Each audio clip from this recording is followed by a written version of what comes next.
The fact that we're even here voting on a plan to rescue our economy from the greed and irresponsibility of Wall Street and some in Washington is an outrage.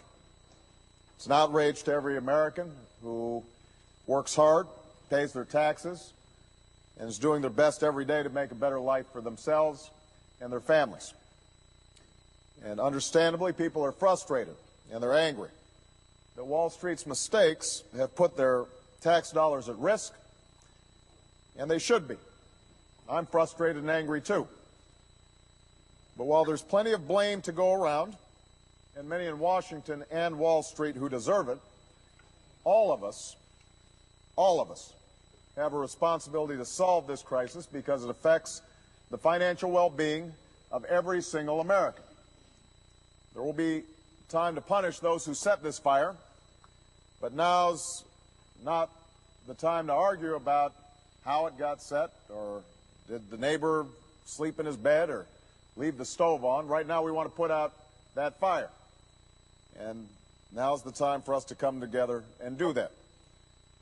When the House of Representatives failed to act on Monday, we saw the single largest decline in the stock market in 2 decades.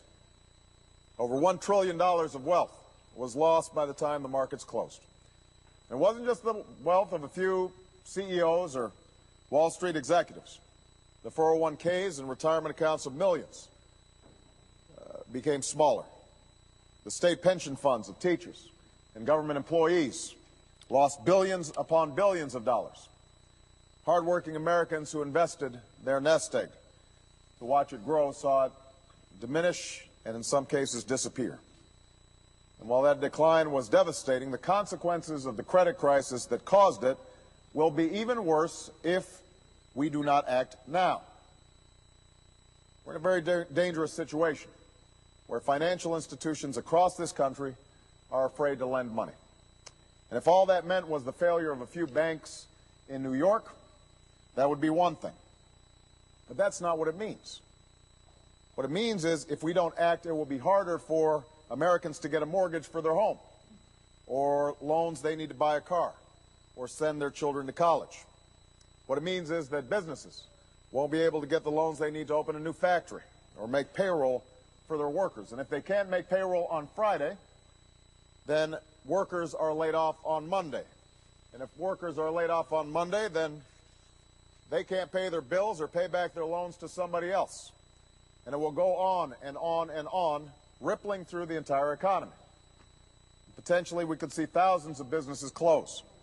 Millions of jobs could be lost. And a long and painful recession could follow. In other words, this is not just a Wall Street crisis, it's an American crisis. And it's the American economy that needs this rescue plan. I understand completely why people would be skeptical when this president asked for a blank check to solve this problem. I was too, as was Senator Dodd and a whole bunch of us here. And that's why over a week ago I demanded that this plan include some specific proposals to protect taxpayers, protections that the administration eventually agreed to, and thanks to the hard work of Senator Dodd and Republican counterparts like Senator Gregg, we here in the Senate have agreed to, and now hopefully the House will agree to as well. Let me just go over those principles. Number one, I said we needed an independent board to provide oversight and accountability for how and where this money is spent at every step of the way. Number two, I said that we cannot help banks on Wall Street without helping the millions of innocent homeowners who are struggling to stay in their homes. They deserve a plan too. Number three, I said that I would not allow this plan to become a welfare program for Wall Street executives whose greed and irresponsibility got us into this mess. And finally, I said that if American taxpayers are financing this solution, then they have to be treated like investors. They should get every penny of their tax dollars back once the economy recovers. Now, this last part is important because it's been the most misunderstood and poorly communicated part of this plan.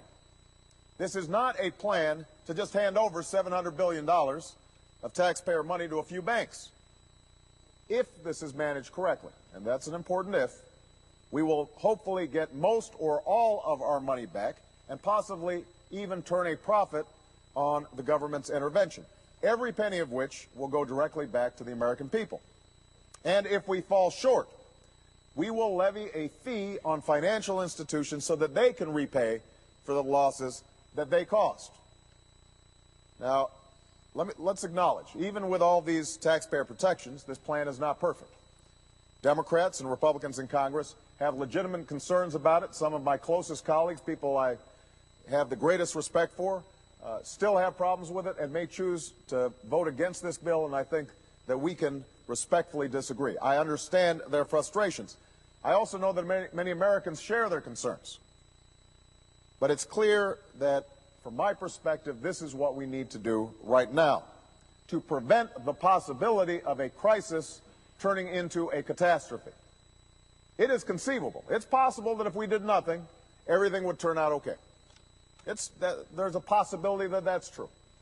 And there's no doubt that there may be other plans out there that, had we had 2 or 3 or 6 months to develop, might be even more refined and might serve our purposes better. But we don't have that kind of time. And we can't afford to take a risk that the economy of the United States of America, and as a consequence the worldwide economy, could be plunged into a very, very deep hole. So to Democrats and Republicans who've opposed this plan, I say, step up to the plate. Let's do what's right for the country at this time, because the time to act is now. I know many Americans are wondering what happens next. And passing this bill can't be the end of our work to strengthen our economy. It must be the beginning.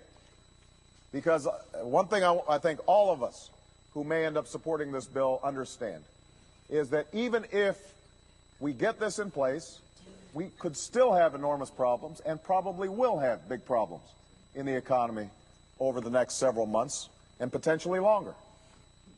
Because the fact is that we have seen some mismanagement of the fundamentals of the economy for a very long time, and we are not going to dig ourselves out of that hole immediately. So this is not the end. This is the beginning.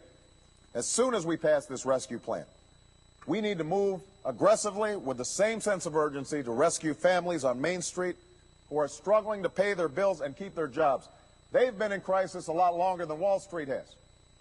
I've said it before and I say it again. We need to pass an economic stimulus package that will help ordinary Americans cope with rising food and gas prices, that can save 1 million jobs rebuilding our schools and roads and our infrastructure, and help states and cities avoid budget cuts and tax increase. A plan that would extend expiring unemployment benefits for those Americans who lost their jobs and cannot find new ones. That's the right thing to do at a time when consumer confidence is down and we are in great danger of slipping into a big recession. We also must do more in this rescue package in order to help homeowners stay in their homes. I will continue to advocate bankruptcy reforms. I know my colleague from Illinois, Dick Durbin, has been a strong champion of this, as have many. It is the right thing to do to change our bankruptcy laws so that people have a better chance of staying in their homes and we're not seeing communities devastated all across the country. And we should encourage Treasury to study the option of buying individual mortgages like we did successfully in the 1930s. And finally, while we all hope that this rescue package succeeds, we should be prepared to take more vigorous actions in the months ahead to rebuild capital if it's necessary. And just as families are planning for their future in tough times, Washington's going to have to do the same. Runaway spending and record deficits are not how families run their budgets. It can't be how Washington handles people's tax dollars. So we're going to have to return to the fiscal responsibility we had in the 1990s. And the next White House and the next Congress is going to have to work together to make sure that we go through our budget, we get rid of programs that don't work, that we make the ones that do work better and cost less. With less money flowing into the Treasury, some useful programs or policies might need to be delayed.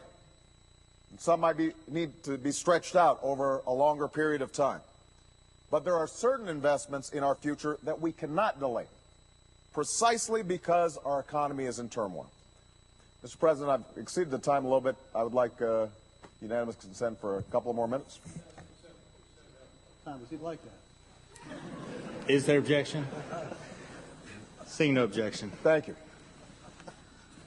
There are certain investments in our future that we can't delay precisely because the economy is in turmoil. We can't wait to help Americans keep up with rising costs and shrinking paychecks, and we're going to do that by making sure that we are giving our workers a middle-class tax cut. We can't wait to relieve the burden of crushing health care costs. We can't wait to create millions of new jobs by rebuilding our roads and our bridges and investing in broadband lines in rural communities and fixing our electricity grid so we can get renewable energy to population centers that need them. We need to develop an energy policy that prevents us from sending $700 billion a year to tyrants and dictators for their oil. We can't wait to educate the next generation of Americans with the skills and knowledge they need to compete with any workers anywhere in the world. These are the priorities we cannot delay. Let me just close by saying this. I do not think this is going to be easy. It's not going to come without costs. We are all going to need to sacrifice. We're all going to need to pull our weight, because now more than ever, we are all in this together. That's part of what this crisis has taught us, that in the end of the day, there's no real separation between Wall Street and Main Street. There's only the road we're traveling on as Americans, and we will rise or fall on that journey as one nation and as one people. I know that many Americans are feeling anxiety right now about their jobs, about their homes, about their life savings. But I also know this, that we can steer ourselves out of this crisis. We always have. During the great financial crisis of the last century, in his first fireside chat, FDR told his fellow Americans that there is an element in the readjustment of our financial system more important than currency, more important than gold, and that is the confidence of the people themselves. Confidence and courage are the essentials of success in carrying out our plan. Let us unite in banishing fear. Together, we cannot fail. We cannot fail. Not now,